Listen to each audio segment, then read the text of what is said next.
Anaba. Hello to everyone around the world. I'm historian and writer Dr. Jack Dempsey. Today is Saturday, November 11th, 2023, and I'm here with my absent partner, Mr. Muhammad Jihad Ismael. I hope you can see clearly here. He's the father of 3 children, as well as a loving husband to his wife, Gaza. You can meet them all right here. And through a program we call Family to Family. There'll be more to say about that in a minute. That's Dina, Muhammad, Jojo, sometimes we call him Hollywood, Dina, and Gada, his wife. He lived in Deir el-Balah until after October 7th, when all hell broke loose. So, as I mentioned, I've been a scholar in a previous program uh, called Palestinians Now, Part 2 of 2, a week to 10 days ago. Muhammad and I have made it a part of our friendship to keep discussion of Palestinian situation and their struggle for their human rights and equality in the land of Palestine Israel. And we've been making about, I think it's over 45 programs now, which you can see at my YouTube channel under 37 Dionysus right there below. Take your pick among some of the subjects, everything from ancient and archaeological Palestine to contemporary culture and issues to, as I say, keep it alive, to remind the world that these are human beings. They don't see themselves as exceptional in any way. They just want to be equals in their own landscape. Muhammad and I started in around, after 2017, when I published a book called People of the Sea, a novel of the Promised Land. He realized that, well, this was the first book he knew of that told the story from their side. What did the arrival of the Israelites look like to people who had already been long there? This is the same thing that I did with my novel Ariadne's Brother about the Minoans. That's my other 40 years of research on Minoan Crete, our longest, most egalitarian, and rapidly advancing age, still on archaeological record. Its inheritors, the people of Palestine, because after the Minoans fell, many people migrated via Cyprus into that land, which had been broken by the Egyptian pharaohs, and raised it to a new level of well-being that had not been known before. And eventually, when the Romans showed up, the people of the land were asked, what do you call this place? Who are you? And they said, we're the Philistines. This is the land of Palestine. We, the people of this land, have always called it that since our Philistine post-Minoan relatives arrived here. So anyway, Muhammad and I formed a good friendship as fellow historians and writers. And my wife and I, with our own blessings, were able to send them some US dollars via Western Union. And we began a house improvement project. They had been living in one ground floor room, 5 people, with a little 1 meter space for cooking food and a little 1 meter space for a bathroom and so forth. And we expanded and improved the rooms on the top floor of their house, which had not been touched at all since their basic construction. And they were so happy. They were so happy in this place where the children have room to run around and to sleep quietly and do their studies and play together and so forth.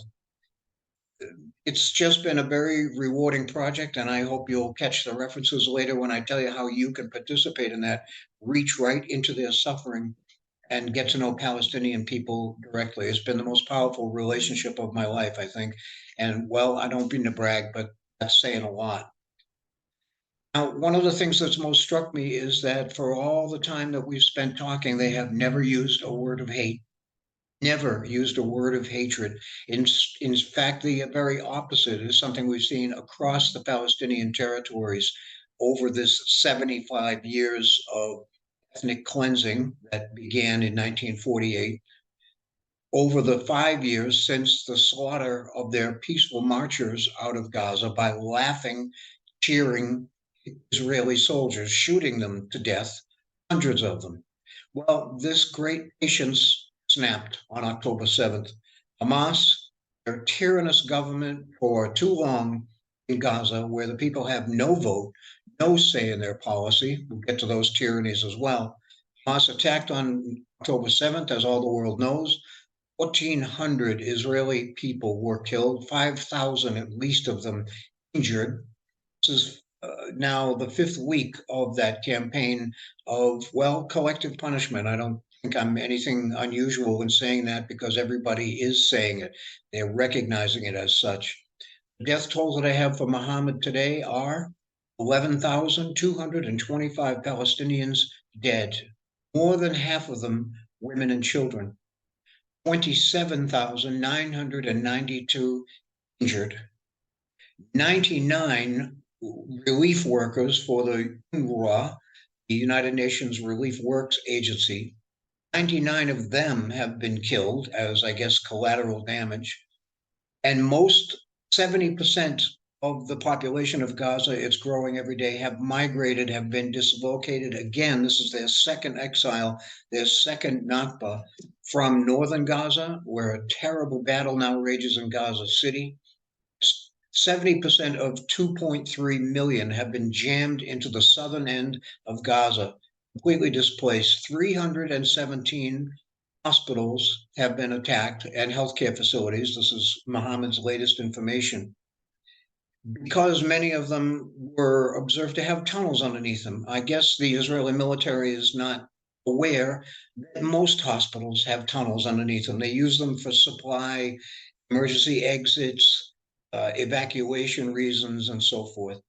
Final statistic from Muhammad today, 251,000 Palestinian homes in the Gaza territory have been hit or completely leveled. Now, Gaza is a ruin like this. This is called the Western District. This is worse than anything you've seen in World War II, in the aftermath of Berlin. More intensive.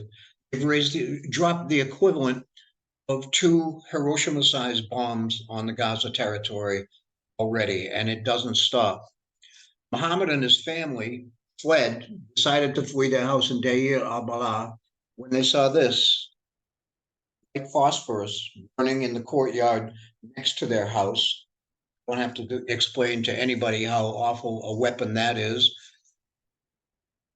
They fled south along with the rest of the population to a place called Khan Yunis, which is teeming with 70% of the population of the former Gaza territory.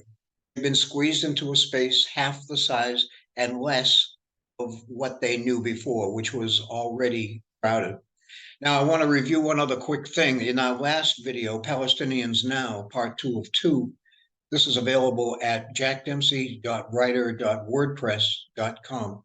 jackdempseywriter.wordpress.com. You can see family photos, see the work that we did to improve the house there and so forth, which they now have lost. They don't know if this house is still standing. Damaged. He did say in one earlier report that shrapnel, it looked like shrapnel. He got a report from a neighbor who stayed. It looked like shrapnel had struck the house. In the last video, we talked about that situation, about the mistake Hamas made because retaliation for killing innocent women, children, civilians is never to kill innocent women, children, and civilians. It was a tremendous mistake. If they had legitimately, and they did legitimately attack Israeli military posts, that would have been one thing. But the world's sympathy has been to a great deal lost because of what happened. Now, there are witness reports coming out that many of the Israeli people killed at that rave by the beach and in the kibbutz settlements were shot by their own army. That the intensity, the fearfulness of the Israeli response was so powerful that people who have testified to this were being used as human shields by them. That's another function of the settler population itself, is human shields. The ring of military bases, followed by the ring of settlements, kibbutzes, so-called settlements, protect the larger Israel from Gaza, from the Palestinians, and their response, if any, to aggression. So we've analyzed this in the last program, why this qualifies as a national pogrom. The definition is an organized massacre of helpless people. It is 27 or 28,000 people over the line. Over the line. This is not defense anymore. So in the last program, we also compared the archaeological and the written traditions of both Palestine and Israel. We came to the conclusion that the Holocaust in Europe was not something the Palestinian people owed them for in any form whatsoever. Secondly, that the Holocaust is why Israel now should know better, because it's still in their living memory. And to do for 75 years what they've been doing, reduce the Palestinians to a landless, rightless group of refugees, and why this qualifies as a pogrom. It is not anymore justified defense. There is something else, something deeper going on here, concluded, and it is the origin of genocide itself, the origin of justifiable or at least divinely ordained genocide, which begins in the Torah, the first 5 books of the Bible, again, again, and again. And yet it paints for us an image of human nature itself, that as if this kind of behavior is normal. This is what human beings always do. Well, it's not. And any even casual examination of the last 100 years of archaeology will instantly disprove that. That is not the majority of human behavior over the majority of human time. Not at all. The Israelites arrived over the hill, found a thriving multicultural civilization, and their response was to ask their God, what do we do? And he said, exterminate them, remove them, enslave them, get them out of there, take their land, take their wealth. So this is, we now know, not acceptable from any side. But we are the line. We, you and I, all of us, have to be the ones that say this is not acceptable any longer, and we're going to do anything we have to do to stop it.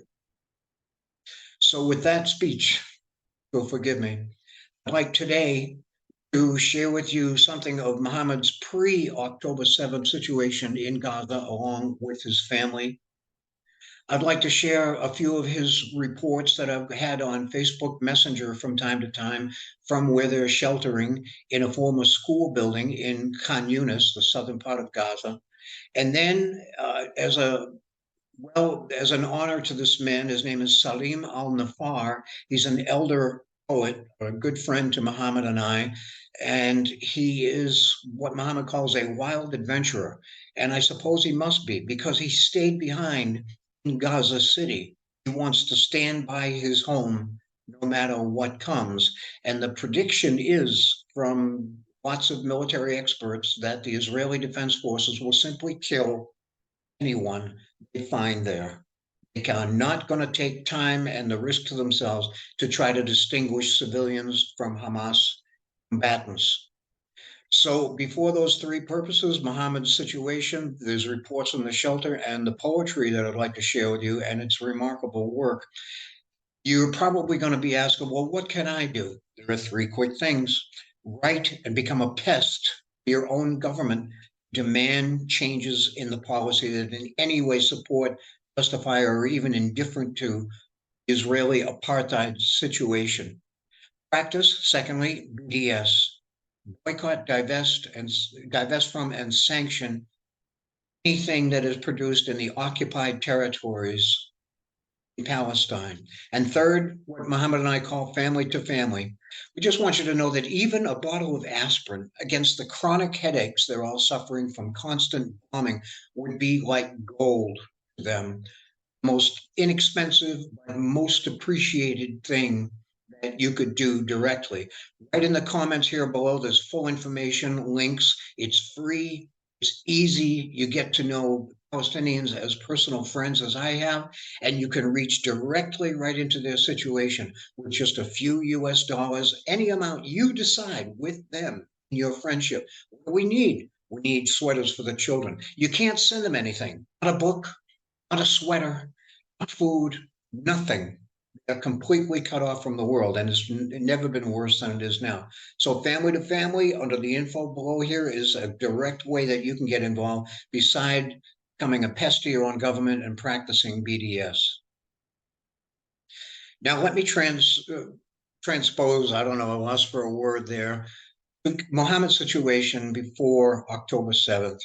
The whole world, I think, is pretty well aware, but not quite as strongly as they should be, about what Gaza was like before this second Nakba, this incredible dislocation of its entire population.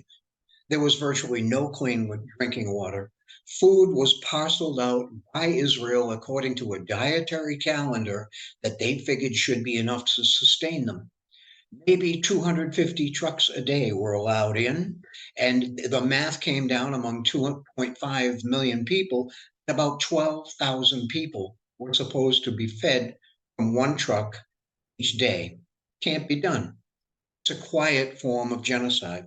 They're also vastly lacking in medicine and the ability to treat the sick, the injured.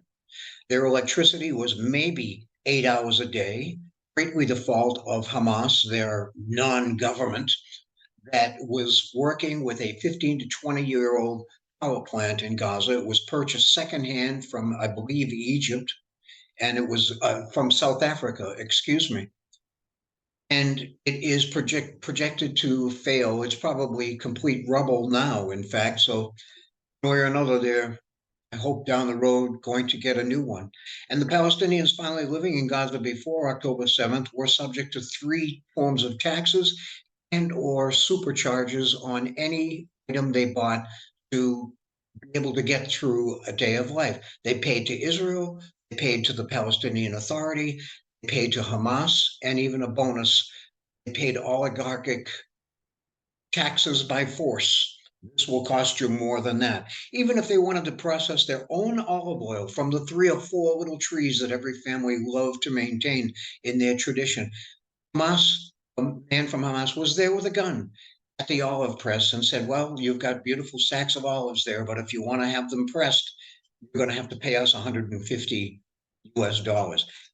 Where are they going to get that money? I don't know how Muhammad managed to scrape it up, probably by promising sales to his penniless neighbors of some of the oil that he was able to produce. Then you have diseases. COVID was an epidemic while 100% of Israel was immunized. All their children, all their older folks, because of the terrible diet, suffer from anemia. You can imagine the irreversible consequences of that the older people get. And there was no horizon. As one of their poets said, there was nothing on our horizon. There was no idea of any kind of hope or end to this confinement of 16 years. They're suffering every day for the least little thing that would keep them alive. Now let's imagine this ethnicity is reversed. If the population of Jewish people had been confined that way, we would have called it perhaps the Warsaw Ghetto, where the Nazis confined them prior to their extermination. We wouldn't think for a minute that there was anything wrong with wanting to help them, with wanting to stop their suffering. And Muhammad and I have said again and again, because of how we feel, if the ethnicities were reversed, we would be fighting for their rights. We would be fighting for their rights because they are human beings too. And let no one mistake anything we say in these reports for anything less than that. They want equality. And they long for it even more deeply because of the tyranny of Hamas. People don't realize they love to repeat the jingo word terrorist. Well, the name Hamas means liberation movement, not terror for its own sake. They have a goal in mind, equality, and that was put in writing, excuse me, in 2017. Their original charter was formed during a time of war. Of course, they're going to use the most extreme rhetoric, just as Israel does in a time of war. But in 2017, they revised their charter. I wish people would go and look at it, which says explicitly, we will recognize Israel and its legitimacy as a state on the day that there's equality for us within that state system. Okay, so at least summing up here in a sense, after October 7th, the world's discussion has finally moved forward. a giant increment. Looking and talking now about the end of apartheid, there has to be a solution here. Enough is enough blood on all sides, most of it needless because of misunderstandings. People are isolated from each other. They don't know each other's daily lives and concerns. And that is what the Bible, as a body of ideology, commands that you do not do. Do not mingle. We do not eat under their roofs. We do not trade with them. We do not visit them. We do not intermarry with them. Where is that coming from? Where is that coming from? If we don't identify it, then we can't move forward. The discussion now is there's got to be an end to this. There's got to be an end of apartheid. So let me share. I'm going to switch over to another screen here in my browser, and as it were, I won't see you for a minute. Let me share a couple of entries from Muhammad's latest communications from Khan Yunis, where he and his beautiful family of 5 are located. This one is from October 31st. Hello, brother and sister. I'm sorry for the delay in my response. I was busy because I volunteered with other men here in the school, their shelter, to extinguish a fire that broke out in our surroundings very close to the school fence. We are all well, brother, fighting every moment for our survival and existence. Ada and the children are sending their love and kisses. These days, we have terrible shortages of food. We have one meal per day, and mostly it contains junk food. He mentioned later that beans and tuna fish were arriving in cans and asked, is this a joke? Not ungrateful. They're life dependent grateful, but they just don't understand their predicament. Continue. We're providing the children other things to eat during the day, such as biscuits, potato chips, and popcorn when we can find them. Of course, their anemia is returning and getting worse again. So in this war's aftermath, we will have to continue our battle against it for their health and their futures. I'm going to scroll down, if you'll bear with me for a moment. Thank you for the idea to make a program while I cannot take part as we usually have done. Lots of people around the world are thirsty to know the truth about our situation, and I will soon provide you with some things to say for me. This is what most recently has come on last night, November 10th. Hello, dear brother and sister. We are well and safe. Another day. Here are the latest and best statistics I can find about the war casualties here in Gaza Strip. Number of people killed, 11,225. Number of people injured, 27,992. Number of children killed, 4,518. Number of Israeli raids on our health sector's infrastructure, 317. And 251,000 houses either partially or completely destroyed. I'd like you to know about the feelings and attitudes of my wife, Gada, and my son, Jojo. Ghana is very sad and depressed after the shock of her close friend's death in an artillery attack. She is worried about the coming of winter and trying to find comforters for the children. And all the time, she is worried also about her mother and father, who are trapped, like Salim al-Nafar, the poet, in Gaza City now. Jojo misses, Jojo misses his kindergarten so much. He has made several friendships here with children of the shelter. That is just a little bit of what they're going through every day, the complete uncertainty and inability to determine what's going to happen to them tomorrow, just tomorrow. And then how do they think about a future? We don't know. We really don't know. All we do know is that we have to stop this, because if we don't, whatever happens to the Palestinians in southern Gaza now being forced right out the back gate, then the West Bank is next, isn't it? Where they're already starting with dozens of killings, dozens of raids and village invasions, with once again trying to provoke and enrage the Palestinians enough to do something radical. Here's the pattern, isn't it? That's going to be the next place to push out the rest of them and complete their dream articulated in the Torah of the complete cleansing of the landscape. Let me get to Salim's poetry as our time goes here. I have a quick introduction that I'd like to share some information about him. Bear with me one moment. Okay, as you might predict, I'm not at that page. So I'm going to go to it, and I hope you can look at my just handsome face for just a moment as I bring it up. Salim Al Nafar is a warm hearted, educated, old friend of Muhammad's. He has lived his life trying to create poetry out of the darkness that he was born into. Here we go. Okay.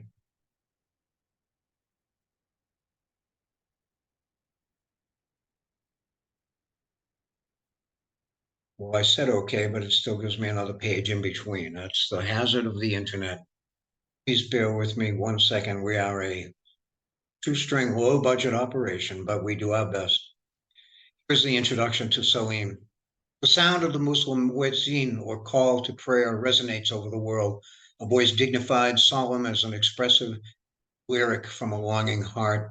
Such are the works of Palestinian poet and novelist Salim al-Nafar, whose prominence as an author published in Arabic makes his writings required reading in the schools of Palestine.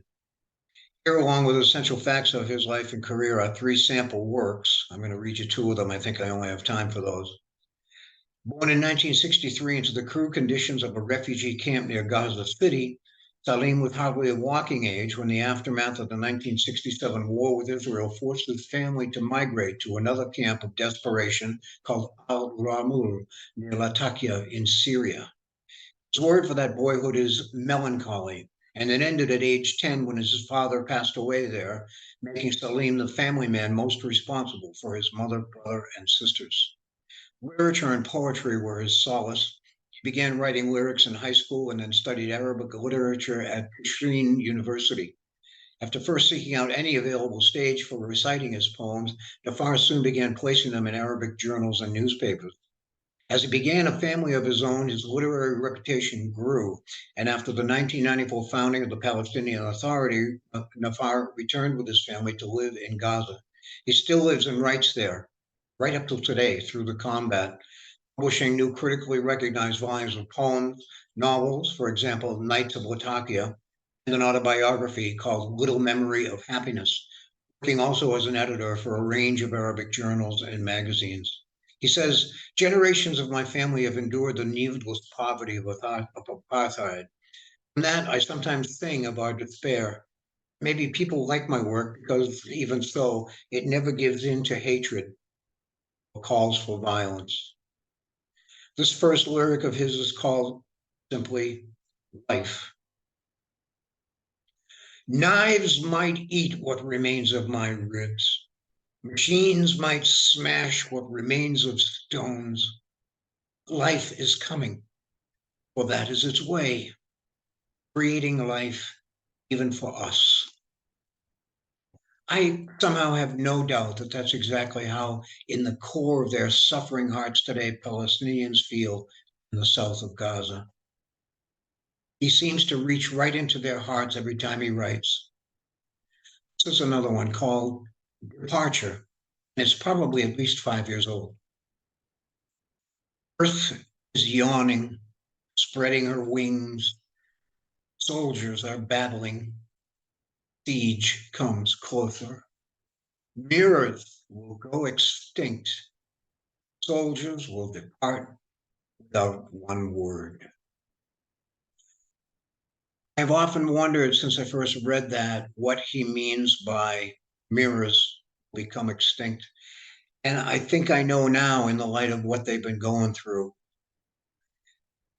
It's that when the Israelis arrived to try to push violently the entire Palestinian population out the Nafar Gate and out forever into Egyptian desert, that they will have no consciousness of what they're doing.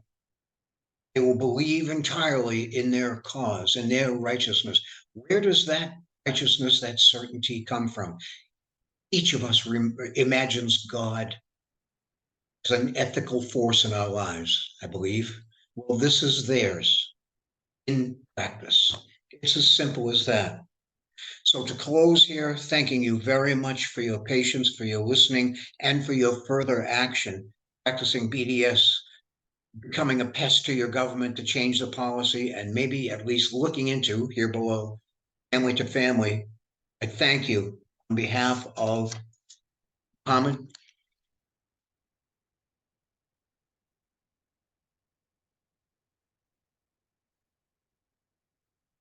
and his family. It's a real people. They are suffering every single day now, and I hope you won't forget them, but rather take aggressive action to help them. We must be the line. We are the line, and it will be our fault if this is allowed to go on. What a practice it would be of Judaism at its finest.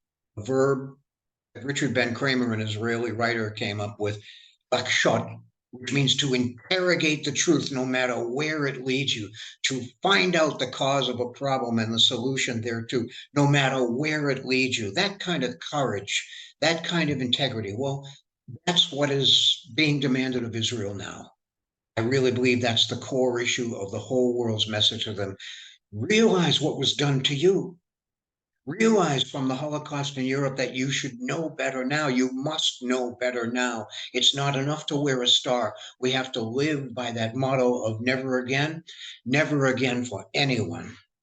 That's what you have to teach the world most beautifully, most powerfully. We feel that. The world feels your suffering. You must understand that this is what you're doing now to other people. It must be stopped. And that is where the legitimacy alone of Israel can rest. Thank you, my friends. We wish the world peace. On behalf of Muhammad Jihad Ismael and his beautiful family, please get in touch. Please do everything you can. Peace.